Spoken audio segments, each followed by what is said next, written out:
There are all kinds of conspiracies out there. Everything from the classic Bigfoot and UFOs to those who are a bit more polarizing, like the flat earth and 9/11. And then there are still others that make us uncomfortable because they deal not just with novelty, intrigue, or politics, but they hit the very essence of our lives. In fact, they go so deep because whether we want to admit it or not, they affect life itself. And whatever side of the fence we stand, whether it is staunch dogma or blissful ignorance, our view actually shapes our life and our future. Healing. For some, it's just a biological process. And for others, it's a state of being. Entire belief systems and faith can be shaped by this word. And still, it is a reality that everyone is experiencing at all times. It most certainly has its place in the physical and biological realm. There is undeniable scientific evidence of how our bodies work. Yet, there is a war that wages secretly over this process. How does it work? What is our role? Why is healing so often selective?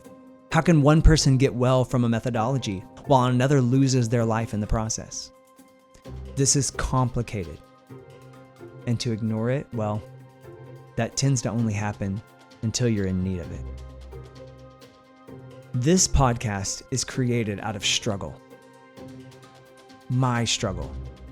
A struggle to combine science, biology, and the reality I live in with the mainstream narrative of health, modern technology and human advances, and faith. I've been on this journey for over 5 years, and every day my discoveries and experiences, the people I meet, the stories I hear, and the healing I experience radically leave me questioning. Questioning everything. Healing is not simple. It is often not pretty, but it is a beautiful journey, full of twists and turns that shape our lives whether we realize it or not. So it's best if I turn back time so that you know what landed me here. I am your host, Chris Pratt, and this is my story.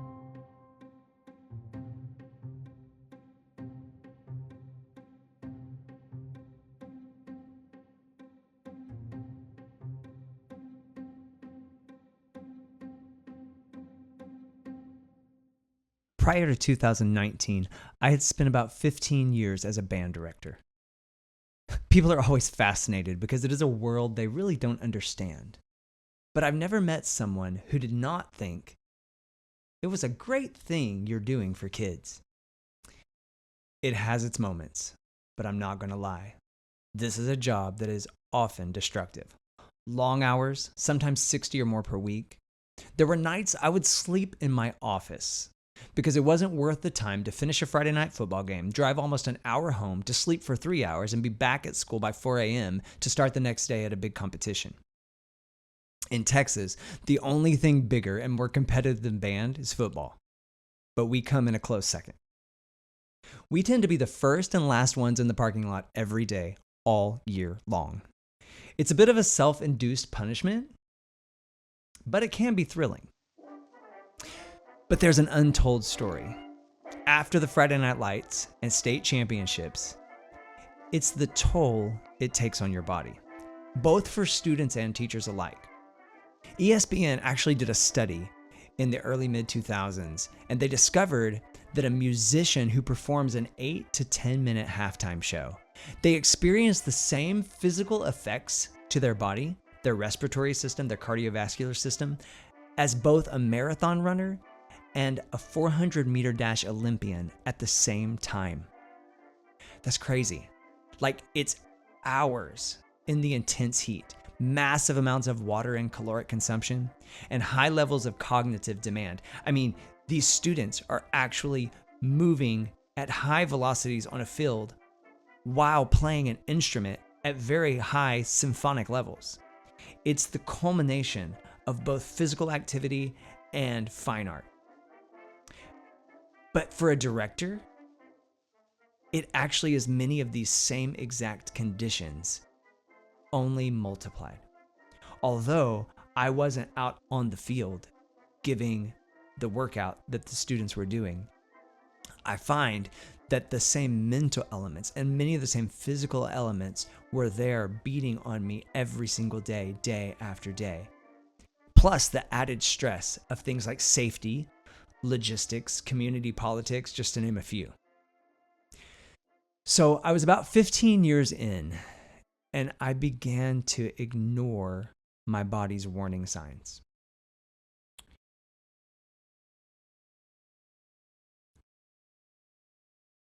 A major warning sign that hit me was I started to develop a couple of spots in my facial area that my skin began to show signs of damage. Now, I am a pasty white male. I freckle easily. So you kind of think it's par for the course. You get some sunburns, sometimes they blister. But I had a spot above my eyebrow and a spot in the crevice behind my ear that would begin to flake and scab, and then it wouldn't heal. It would just continue to fester. As soon as I started to notice this warning sign, I immediately jumped to the worst case scenario in my brain. I was like, oh great, I have skin cancer. So I did what any red-blooded American who was going to take control of their health would do. I ignored it. And I ignored it for years. In fact, I ignored it for about 7 years. And sometimes it would come and go, like it would be really flaky, maybe dry, occasionally it would crack and bleed, but then there would be weeks or maybe a month where it was seemingly not even there. It didn't even bother me. So I just kind of dismissed it and thought, hey, maybe it's just some kind of rash, maybe it's just some kind of scab. I'm not going to worry too much about it. And I literally began to ignore it. But in 2019,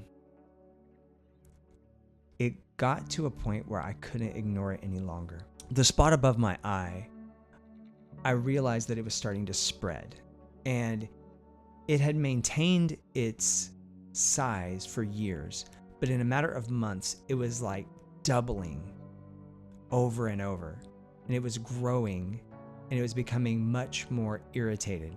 It was becoming pink and red all the time, and I was having to cover it up sometimes with a Band-Aid because it was bleeding. Same thing was happening behind my ear, but to a much greater extent. Behind my ear, it was getting so bad that at night, whenever I would sleep on my pillow, I would wake up the next morning and there would be blood on my pillow.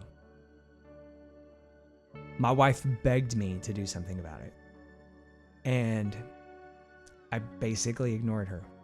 And I thought to myself, if this is what it is, I'm not going to have a surgery. I don't want to be mutilated. The irony was I was already being mutilated. I don't want there to be problems, and I don't want to go through surgery. I'll admit it. I was basically just afraid.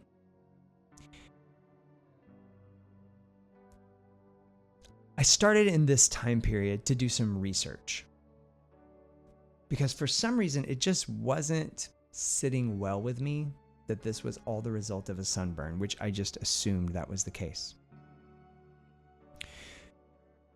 And in my research, of course, I found tons of articles, warnings, medical research that claimed that sunburn, especially on someone of fair skin, was a recipe for skin cancer. But I also started to discover a lot of research that made a lot more sense to me. And it was the correlation between cancer and diet. Let me back up and just share very candidly that my diet was basically a trash can. I was working 60 hours a week. I was constantly on the road. I was constantly traveling. I was constantly working with students under high levels of stress. So I found myself usually skipping breakfast and then eating out at least 2 or more times a day. And when I say eating out, I'm not talking about going to some really quality restaurant. I'm talking about fast food, down the street, get it done in 30 minutes or less. My diet became one of nothing but ultra-processed foods. If I did ever cook at home, it was generally something quick, something easy, oftentimes something microwavable, something in the frozen food section, something from a box. And as I began to study and read, I discovered that the very foods that I had been consistently consuming for years are also the very foods that have a correlation with cancer. So I began to run my own experiments, and I thought to myself, well, if it's my diet, then let me take care of that. I'll just stop eating. Now, I know that sounds crazy, but I am an all or nothing kind of personality. So if I'm going to do something, let's go big or go home, right? So I just thought, well, then what I'll do is I'll fast. I won't eat. I'll just drink water until it goes away. So I started trying this out, and I would maybe fast one day because that's all I could make it. But I began to notice something. In that one day, by the end of the day and the start of the next day, the itching, the swelling, the bleeding, it had lessened. And I was like, hey, well, clearly not having the food is helping me kind of clean out my system. So then I went a little more bold. I went 3 days. So I made it 3 days.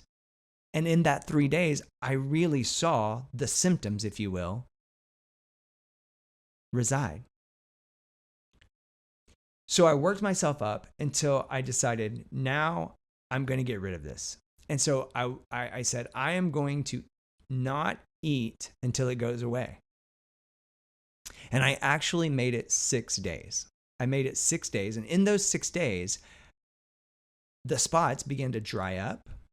They didn't go away, but all of the annoying symptoms, all of the bleeding, all of the itching, all of the inflammation, it was disappearing. But after 6 days, I began to feel deprived. Now, studies show that you can definitely go 40 days. Some people have gone more without food. I was, of course, drinking water, but I wasn't one of those people at the moment. So after 6 days, I just kind of made up my mind, I can't take it anymore. I'm going to eat. So I knew nothing about fasting other than it was good for your body. I didn't consider what happens after a fast. So I decided I'm done. Let's go to Taco Bell. And that's exactly what I did, because my mind was not convinced of this relationship between diet and cancer. In fact, I was still in denial that I might even have cancer or not. That was my last attempt before things got out of control. Just a few months later,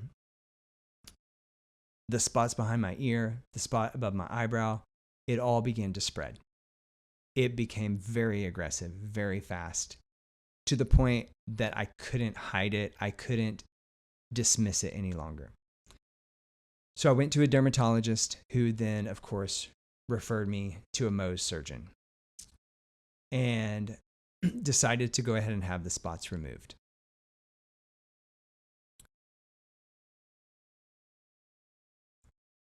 That brought me to the summer of 2019. In June of 2019, I found myself with 2 extensive MOHS surgeries, one above my eyebrow and one behind my ear. This was the first time in my life I had ever had a surgery. I'd never even been in a hospital before. And it was, of course, an outpatient situation. So I wasn't at a major hospital. It was more of a clinic. And I went in,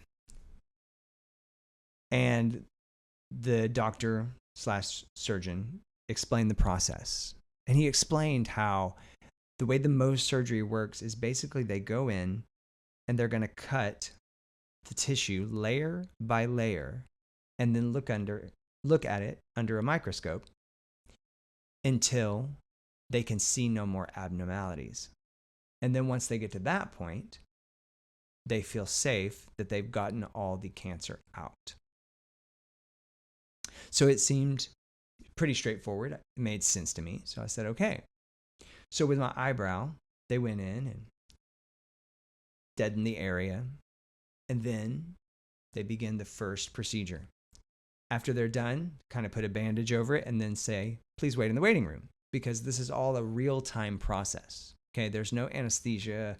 You're very aware of what's going on. Thankfully, it is deadened and you can't feel anything but a little pressure, but you hear it and you're awake and you're aware.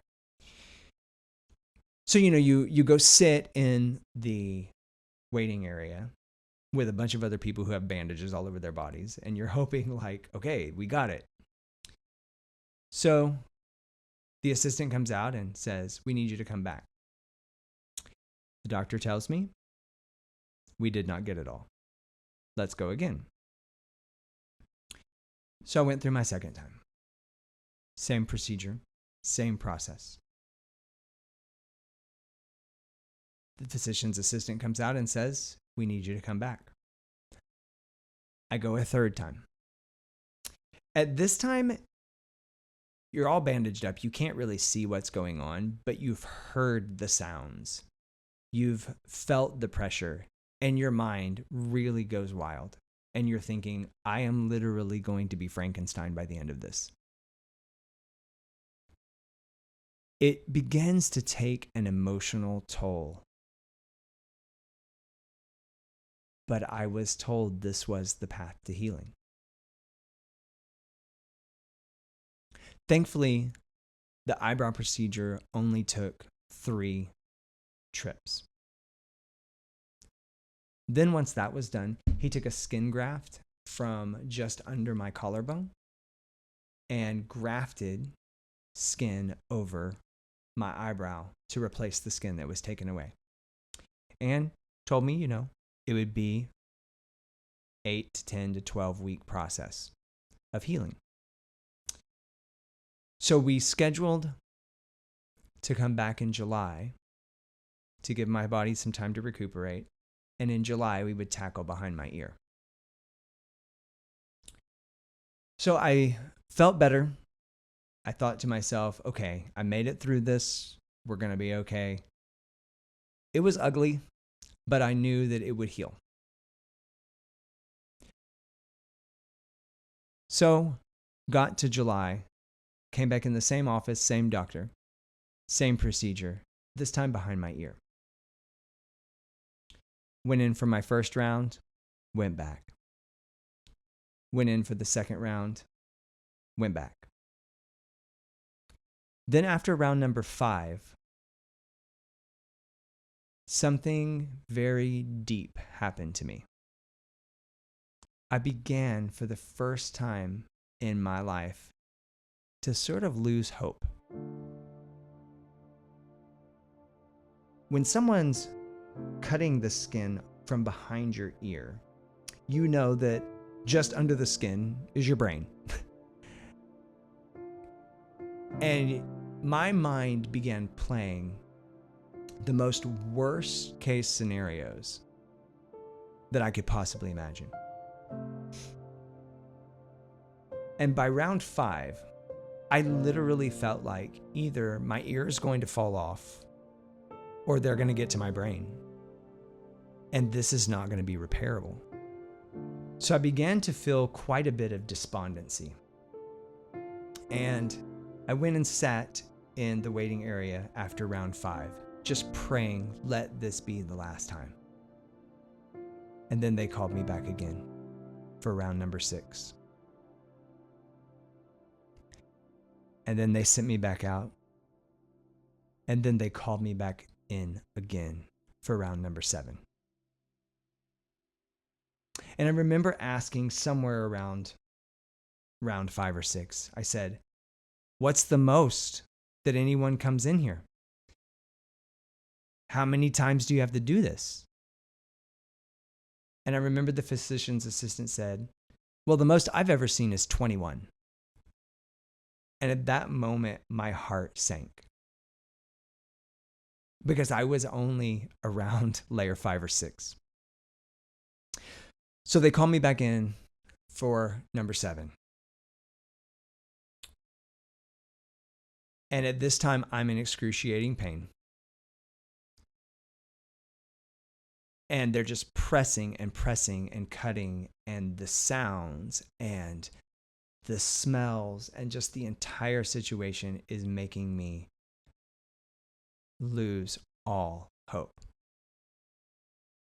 But somehow, after that 7th time, I pulled it together. And I know deep in my heart, I just said a prayer and I asked God to let this be over. And thankfully, they called me back and said, "We think we've got it." However, it's caused too much damage and we can't do a skin graft here. The doctor actually looked at me and said, "I considered just taking your entire ear off, and it would have been way easier. But because you're young, I wanted to try to spare it." He said, "If you were older, I wouldn't have thought twice." And then it really sunk in, the severity of what I was dealing with. So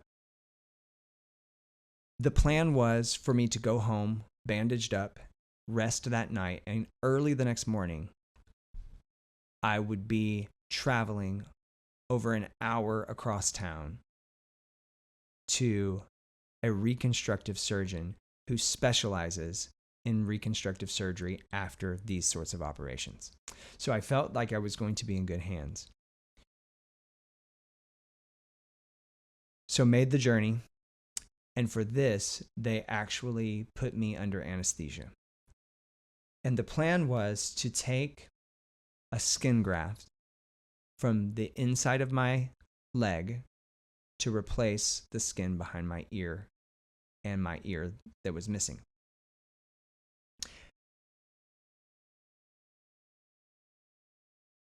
I went through the procedure, and the doctor felt like it was a success.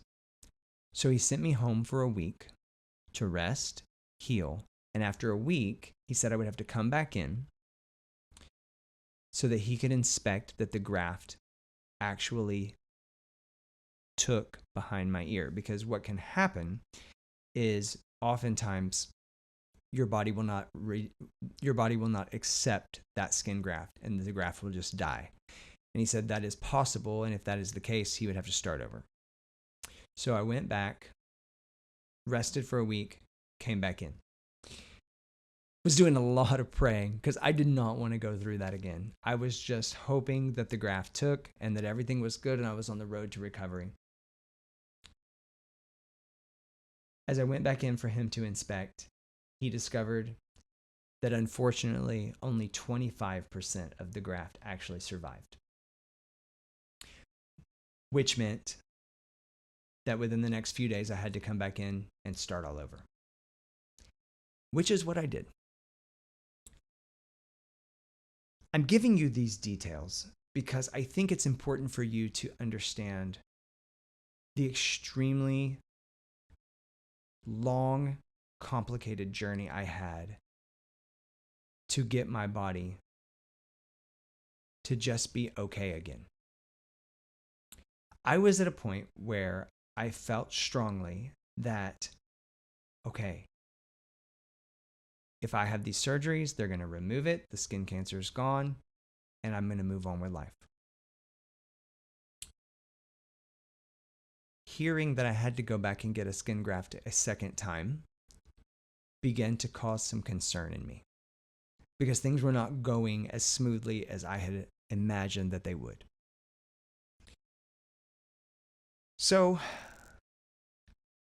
that week, I spent a lot of time really in prayer, really calling out to God, trying to understand what was going on. How is it that I went from active, healthy, doing well in my career to suddenly I am floored with multiple surgeries? And at this point, I feel like at the very least, I'm going to be physically mutilated. Add to that the uncertainty of, if I go back in and have a second skin graft, will this one take? There's no guarantees. So I felt prepared to go back in. And as I went in early that morning for my second surgery, for this second attempt, I felt a wave of helplessness come over me. And it was just this feeling that there's nothing I can do. So as my family left me in the they were in the waiting room, and I was being prepped to go into anesthesia so that they could perform this second graft. There was a moment where I was all alone in the room. And in that moment, I experienced at the same time a loneliness, but a comfort that I can't describe. Because I knew I was hitting a low point in my physical body. But I also knew that God was with me. So I simply asked a question to God. And I said, if you will just tell me what caused this, I will change. And without hesitation, I heard 3 words spoken to me by God.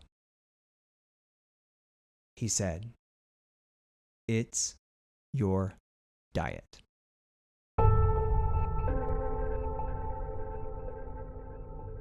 You're listening to the Healing Conspiracy Podcast, Episode 1, Prologue, How I Found the Rabbit Hole.